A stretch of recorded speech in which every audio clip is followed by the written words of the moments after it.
আচ্ছা, একটা সত্যি কথা বলুন তো, আপনার কি কখনো এমন মনে হয়েছে যে আপনি যাকে সবচেয়ে বেশি গুরুত্ব দিচ্ছেন সে আপনাকে পাত্তাই দিচ্ছে না? তার ইগো বা অহংকার যেন আকাশ ছুঁয়েছে, আর আপনাকে সে একদম সস্তা মনে করছে। আপনি হয়তো ভাবছেন, এই মানুষের অহংকার ভাঙা কি আদৌ সম্ভব? সে তো নিজেকে এত বড় মনে করে যে আপনার অস্তিত্বই তার চোখে পড়ে না। যদি আপনার উত্তর হ্যাঁ হয়, তবে আজ আপনার চিন্তার জগৎ পুরোপুরি বদলে যেতে চলেছে। মেয়েরা অবহেলা করলে কি করবেন, এই প্রশ্নটা হয়তো আপনাকে অনেক রাতে ঘুমাতে দেয়নি। কিন্তু আজ আমি আপনাদের এমন কিছু পরীক্ষিত এবং গভীর মনস্তাত্ত্বিক উপায় বলবো, যেগুলো প্রয়োগ করলে আপনার ভেতরের হারিয়ে যাওয়া আত্মবিশ্বাস আবার ফিরে আসবে। বিশ্বাস করুন, এই কথাগুলো মেনে চললে আপনি নিজেকে এমন এক উচ্চতায় নিয়ে যেতে পারবেন, যেখানে সেই অহংকারী মানুষটিও আপনার দিকে তাকিয়ে ভাবতে বাধ্য হবে। দেখুন, অনেক সময় আমরা দেখি কিছু মেয়ে মনে করে যে তারাই হয়তো আমাদের পুরো জীবনের নিয়ন্ত্রক। তাদের যখন যেমন মেজাজ, তাদের ইচ্ছে বা অনিচ্ছে, কখনো খুব ভালো ব্যবহার, আবার কখনো হুট করে ঠান্ডা আচরণ, এসব দিয়েই তারা আমাদের কন্ট্রোল করতে চায়। আর আমরাও অনেক সময় বোকার মতো তাদের ইশারায় চলতে থাকি। কিন্তু এই খেলাটা ঠিক তখনই ঘুরে যায় যখন একজন পুরুষ তার নিজের আসল মূল্যটা বুঝতে পারে। যখন সে বুঝতে পারে যে চিৎকার করে বা ঝগড়া করে নয়, বরং নিজের নীরবতা আর ব্যক্তিত্ব দিয়েই অনেক বড় বড় অহংকারের দেয়াল ভেঙে দেওয়া যায়। অনেকেই ইউটিউবে সার্চ করেন নিজের ভ্যালিউ বাড়ানোর উপায় কী, কিন্তু আজ আমি আপনাদের কোনো গতানুগতিক টিপস দেব না। আজ আমি আপনাদের নিজেকে পুরোপুরি বদলে ফেলার এক বাস্তব জার্নির কথা বলবো। প্রথমেই যে বিষয়টি আমাদের মাথায় একেবারে গেঁথে নিতে হবে, তা হলো নিজেকে প্রমাণ করার চেষ্টা আজ থেকেই বন্ধ করুন। হ্যাঁ, একদম ঠিক শুনেছেন। একজন নারীর সবচেয়ে বড় শক্তি বা ট্রাম্প কার্ড হলো সে খুব ভালো করেই জানে যে পুরুষরা তাদের যোগ্যতা প্রমাণ করার জন্য সব সময় ছটফট করে। পুরুষরা দেখাতে চায়, দেখো আমি কত ভালো, আমি তোমার জন্য কি কি করতে পারি। আর ঠিক এই দুর্বল জায়গাটাতেই তারা আঘাত করে এবং আপনাকে নিয়ন্ত্রণ করা শুরু করে। কিন্তু একজন আসল পুরুষ, যার নিজের প্রতি প্রবল আত্মবিশ্বাস আছে, সে কখনোই নিজেকে প্রমাণ করতে যায় না। সে তার নিজের জগতেই রাজা। সে তার নিজের কাজ, নিজের লক্ষ্য আর কেরিয়ার নিয়ে এতটাই মগ্ন থাকে যে কাউকে ইমপ্রেস করার মতো সস্তা সময় তার হাতে থাকে না। আর যখন আপনি এমন আচরণ করবেন, তখন দেখবেন উল্টো দিকের মানুষটা পুরো বিভ্রান্ত হয়ে যাচ্ছে। সে ভাবতে শুরু করবে, কি ব্যাপার, এই ছেলেটা আমার দিকে তাকাচ্ছে না কেন? আমার সাথে কথা বলার জন্য তার কোনো আগ্রহ নেই কেন? সে এত শান্ত থাকে কিভাবে? বিশ্বাস করুন, যখনই তার মনে এই প্রশ্নগুলো জাগবে, তখনই বুঝবেন তার অহংকারের ভিত নড়তে শুরু করেছে। যে পুরুষ সারাক্ষণ নিজেকে প্রমাণ করতে ব্যস্ত থাকে, সে আসলে অজান্তেই অন্যের ইশারায় নাচে। কিন্তু যে পুরুষ নিজেকে সামলে রাখে, তার নীরবতাই যে কোনো অহংকারী মানুষের রাতের ঘুম কেড়ে নেওয়ার জন্য যথেষ্ট। দ্বিতীয় বিষয়টি হলো তার প্রতিক্রিয়ার ঊর্ধ্বে উঠুন। মানে তার কোনো ইমোশন বা আবেগ দিয়ে নিজেকে প্রভাবিত হতে দেবেন না। যেদিন আপনি ঠিক করবেন যে সামনের মানুষটার ব্যবহার আর আপনার মেজাজ খারাপ করতে পারবে না, সেদিনই তার ক্ষমতা শেষ হয়ে যাবে। ধরুন সে আপনার মেসেজের রিপ্লাই দিতে ইচ্ছে করে দেরি করছে, আর আপনি বারবার ফোন চেক করছেন। সে দেখা করতে চাইছে না, আর আপনি নিজেকে দোষ দিচ্ছেন। সে রেগে কথা বলছে, আর আপনি বারবার কৈফিয়ত দিচ্ছেন যে আপনার কোনো ভুল নেই।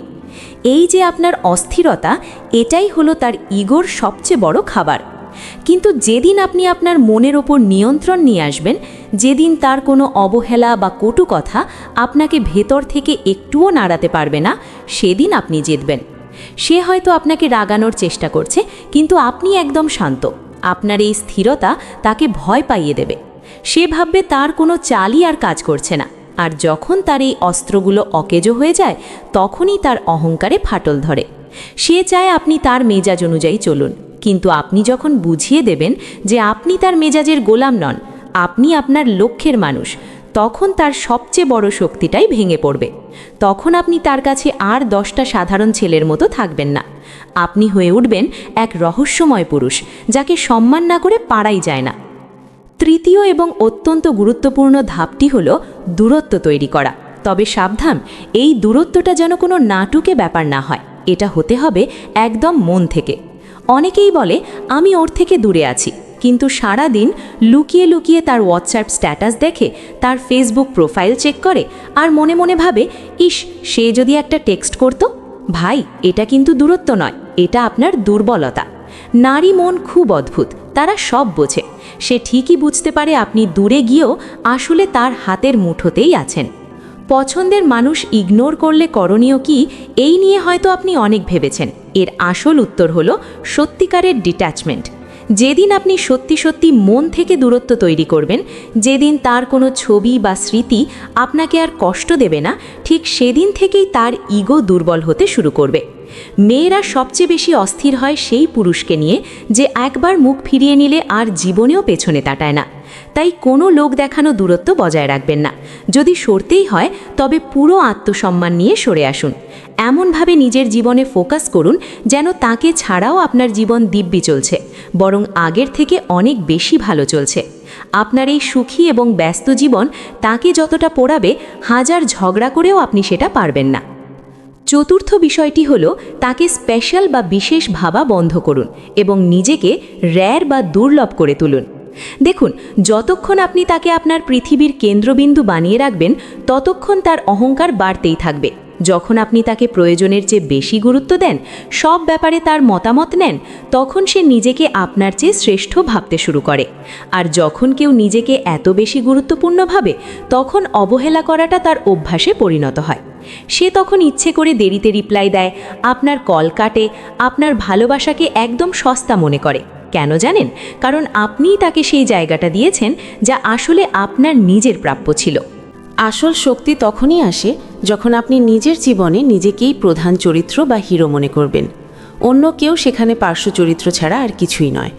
যখন আপনি নিজেকে সহজলভ্য করবেন না, তখন আপনার উপস্থিতি তার কাছে একটা চ্যালেঞ্জ হয়ে দাঁড়াবে। আর মেয়েরা চ্যালেঞ্জ খুব পছন্দ করে। যে পুরুষ সবার জন্য অ্যাভেলেবল নয়, যে কারোর মেজাজের গোলাম নয়, তাকে পাওয়াটা একটা অর্জনের মতো। আর যখন সে বুঝবে আপনি একটা লিমিটেড এডিশন, তখন সে নিজেকে ভাগ্যবান মনে করবে আপনার সঙ্গ পেয়ে। ঠিক তখনই তার ইগোর দেয়াল নিজে থেকেই ভেঙে পড়বে। পঞ্চম উপায়টি একটু অন্যরকম। তার রূপ বা সৌন্দর্য দিয়ে নয়, তার চরিত্র দিয়ে মুগ্ধ হন। একজন সুন্দরী নারীর সবচেয়ে বড় শক্তি হলো তার রূপ, কিন্তু তার সবচেয়ে বড় দুর্বলতা তখনই প্রকাশ পায় যখন সে দেখে তার এই রূপ আপনার ওপর কোনো প্রভাবই ফেলছে না। আপনি যখন তার স্টাইল, তার হাঁটা চলা বা হাসিতে গলে যান না, তখন সে ভড়কে যায়। সে জানে সে যত সুন্দর সাজবে, পুরুষরা তত দুর্বল হবে। সেখান থেকেই তার অহংকার জন্ম নেয়। কিন্তু আপনি যখন তার সৌন্দর্যের বদলে তার চিন্তা ভাবনা, তার ব্যবহার বা তার আত্মসম্মানের দিকে নজর দেবেন, তখন সে প্রথমবারের মতো আয়নায় নিজেকে নতুনভাবে দেখবে। আপনার সামনে তার সাজগোজ ফিকে হয়ে যাবে। সে বুঝতে পারবে এই মানুষটা আমাকে শুধু দেখতে আসেনি, আমাকে যাচাই করতে এসেছে। তখন সে আর নারী বা সুন্দরী হিসেবে নয়, একজন সাধারণ মানুষ হিসেবে আপনার সামনে দাঁড়াতে বাধ্য হবে। আর বিশ্বাস করুন, এই জায়গাটাতেই তার ইগোর মৃত্যু ঘটে। সব শেষ এবং সবচেয়ে শক্তিশালী উপায়টি হলো উপেক্ষার জবাব উপেক্ষা দিয়েই দিন, তবে নীরবে। অনেকেই জানতে চায় পার্টনারের ইগো ভাঙার সহজ উপায় কী। এর সহজ উত্তর হলো তার অবহেলায় কোনো প্রতিক্রিয়া না দেখানো। যখন সে আপনার মেসেজের উত্তর দেয় না বা আপনাকে ইগনোর করে, তখন আপনি যদি রেগে যান বা বারবার প্রশ্ন করেন কেন রিপ্লাই দিচ্ছ না, তবে আপনি ওখানেই হেরে গেলেন। এর বদলে আপনি আপনার কাজের গতি দ্বিগুণ বাড়িয়ে দিন। জিমে যান, ভালো বই পড়ুন, নিজের ক্যারিয়ার গড়ুন। এমনভাবে মগ্ন হন যেন আপনি খেয়ালই করেননি সে আপনাকে ইগনোর করছে। এই যে আপনার কোনো প্রতিক্রিয়া নেই, এটা তাকে পাগল করে দেবে। সে ভাববে আমি তাকে কষ্ট দিতে চাইলাম আর তার কিছুই মনে হলো না। পৃথিবীর সবচেয়ে বড় আঘাত হলো কাউকে বুঝিয়ে দেওয়া যে সে আপনার জীবনে খুব একটা ম্যাটার করে না। যখন সে দেখবে আপনি তাকে ছাড়াই দিব্যি ভালো আছেন, তখন তার কনফিডেন্স নড়ে যাবে। সে তখন আবার ফিরে এসে জিজ্ঞেস করবে কেমন আছো। তখন আপনি যদি খুব সাধারণভাবে উত্তর দেন, কোনো উচ্ছ্বাস না দেখান, তবে সে বুঝতে পারবে তার জায়গাটা আর আগের মতো নেই। প্রয়োজন হলে নিজেকে এমনভাবে সরিয়ে নিন যেন আপনার কোনো অস্তিত্বই ছিল না। আসল প্রতিশোধ ঝগড়া করে নেওয়া যায় না, নেওয়া যায় নিজেকে উন্নত করে। মনে রাখবেন, প্রশ্ন এটা নয় যে আপনি নারীর অহংকারের সাথে লড়াই করবেন কি করবেন না। আসল প্রশ্ন হলো আপনি কি নিজেকে এতটা উন্নত করতে প্রস্তুত যাতে যে কোনো মানুষ আপনার ব্যক্তিত্ব, আপনার শান্তি আর আপনার সম্মানের সামনে মাথা নত করতে বাধ্য হয়। পুরুষ সে নয় যে শুধু ভালোবাসতে জানে, আসল পুরুষ সে যে নিজের আত্মসম্মান বজায় রেখে অন্যের অহংকারকে গলিয়ে দিতে জানে। নিজেকে এমনভাবে তৈরি করুন যাতে আপনাকে অবহেলা করার সাহস কারো না হয়। আপনার জীবন, আপনার নিয়ম। আজকের এই আলোচনা যদি আপনাদের মনের সামান্যতম সাহসও জগিয়ে থাকে বা আপনার চিন্তার জগৎকে একটুও নাড়া দিয়ে থাকে, তবে ভিডিওটিতে একটি লাইক অবশ্যই দেবেন, কারণ আপনার একটি লাইক আমাকে বুঝতে সাহায্য করে যে আপনারা এই ধরনের সত্যি কথাগুলো শুনতে চান। আর হ্যাঁ, আপনি যদি নিজেকে মানসিকভাবে শক্তিশালী করতে চান এবং জীবনটাকে নতুনভাবে গড়তে চান, তাহলে সাবস্ক্রাইব করে আমাদের এই পরিবারের সদস্য হতে ভুলবেন না। আপনার মূল্যবান মতামত কমেন্ট করে জানাতে পারেন। ভালো থাকবেন, নিজের খেয়াল রাখবেন এবং নিজের সম্মানের সাথে বাঁচবেন। ধন্যবাদ।